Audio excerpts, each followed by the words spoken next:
പ്രപഞ്ചത്തിന്റെ തുടക്കവും വളർച്ചയും ഒടുക്കവുമെല്ലാം ശാസ്ത്രലോകത്തിന് മുന്നേ ഖുർആൻ പ്രതിപാദിച്ചിട്ടുണ്ടെന്ന സത്യം നിങ്ങൾക്കറിയാമോ? ഈ മഹാപ്രപഞ്ചത്തിന്റെ തുടക്കം എങ്ങനെയായിരുന്നു? തുടക്കവും ഒടുക്കവും ഇല്ലാത്ത പ്രപഞ്ചത്തെയായിരുന്നു അരിസ്റ്റോട്ടിൽ അടക്കമുള്ള പ്രാചീനകാല ചിന്തകർ പരിചയപ്പെടുത്തിയിരുന്നത്. ഭൂമിയെ പ്രപഞ്ചത്തിന്റെ കേന്ദ്രമായി അവതരിപ്പിച്ച ഇവർ സൂര്യനും ചന്ദ്രനും ഗ്രഹങ്ങളും നക്ഷത്രങ്ങളും ഭൂമിയെ വലം വെക്കുകയാണെന്ന് വാദിച്ചു. അന്നത്തെ തത്വചിന്തകരെല്ലാം അരിസ്റ്റോട്ടിൽ അവതരിപ്പിച്ച പ്രപഞ്ചശാസ്ത്രത്തിൽ വിശ്വസിച്ചു. നീണ്ട 13 നൂറ്റാണ്ടോളം ഇതായിരുന്നു ആ കാലത്തെ ജനങ്ങൾ വിശ്വസിച്ചിരുന്നത്. അങ്ങനെ ഒരു യുഗാന്ത്യത്തിലേക്കാണ് വിശുദ്ധ ഖുർആൻ അവതരിക്കുന്നത്. ഖുർആൻ പല പ്രാപഞ്ചിക സത്യങ്ങളെയും തുറന്നു പറഞ്ഞു. വിശദമായി നമുക്ക് ചർച്ച ചെയ്യാം. പ്രപഞ്ചത്തിന്റെ തുടക്കത്തെക്കുറിച്ച് ശാസ്ത്രലോകം ഇന്ന് അംഗീകരിച്ചിട്ടുള്ള സിദ്ധാന്തമാണ് ബിഗ് ബാങ് തിയറി എന്ന മഹാവിസ്ഫോടനം. 1382 കോടി വർഷങ്ങൾക്ക് മുമ്പ് അതിഭീമമായ താപനിലയും മർദ്ദവുമുള്ള വളരെ ചെറിയ ഒരു ബിന്ദുവിൽ നിന്ന് ഈ പ്രപഞ്ചമുണ്ടായത് അവതരിപ്പിക്കുന്നതാണ് ഈ ബിഗ് ബാങ് തിയറി എന്ന സിദ്ധാന്തം.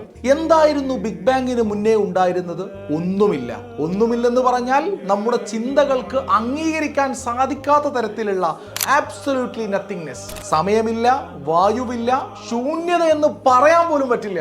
കാരണം ശൂന്യത പോലുമില്ല. പിന്നെ എങ്ങനെയാണ് ഒരു ബിന്ദു ഉണ്ടാവുന്നതും അത് വികസിച്ച് പൊട്ടിത്തെറിച്ച് മഹാവിസ്ഫോടനമായി മാറുന്നതും? ഇന്നും ശാസ്ത്രലോകത്തിന് മറുപടിയില്ലാത്ത ചോദ്യമാണ്. എന്നാൽ ഒരു വിശ്വാസിക്ക് അവിടെ കൃത്യമായ മറുപടിയുണ്ട്. 1400 വർഷം മുന്നേ ശാസ്ത്രം പഠിക്കാത്ത മുത്തു റസൂലിന്റെ വായിൽ നിന്ന് വന്ന ഖുർആനിലെ 2-ാം അധ്യായം സൂറത്തുൽ ബഖറ 117-ാം വചനം. ബദീഉസ് സമാവാതി വൽ അർള് വഇദാ ഖളാ അംറൻ ഫഇന്നമാ യഖൂലു ലഹു കുൻ ഫയകൂൻ. ആകാശങ്ങളെയും ഭൂമിയെയും മുൻമാതൃകയില്ലാതെ നിർമ്മിച്ചവനത്രേ അവൻ. അവനൊരു കാര്യം തീരുമാനിച്ചാൽ ഉണ്ടാകൂ എന്ന് പറയുക മാത്രമേ വേണ്ടതുള്ളൂ. ഉടനെ അതുണ്ടാകുന്നു. ഒന്നുമില്ലായ്മയിൽ നിന്ന് ഒരു മാതൃകയുമില്ലാതെ ഈ പ്രപഞ്ചത്തെ സൃഷ്ടിച്ചത് നമ്മുടെ നാഥനായ അള്ളാഹുവാണ്. ഈ പ്രപഞ്ചത്തെക്കുറിച്ചും അതിലെ ഓരോ ചരാചരങ്ങളെക്കുറിച്ചും ചിന്തിക്കുന്നവർക്ക് അള്ളാഹുവിന്റെ ദൃഷ്ടാന്തം മനസ്സിലാക്കാൻ സാധിക്കും. ഇന്ന ഫിസ് സമാവാതി വൽ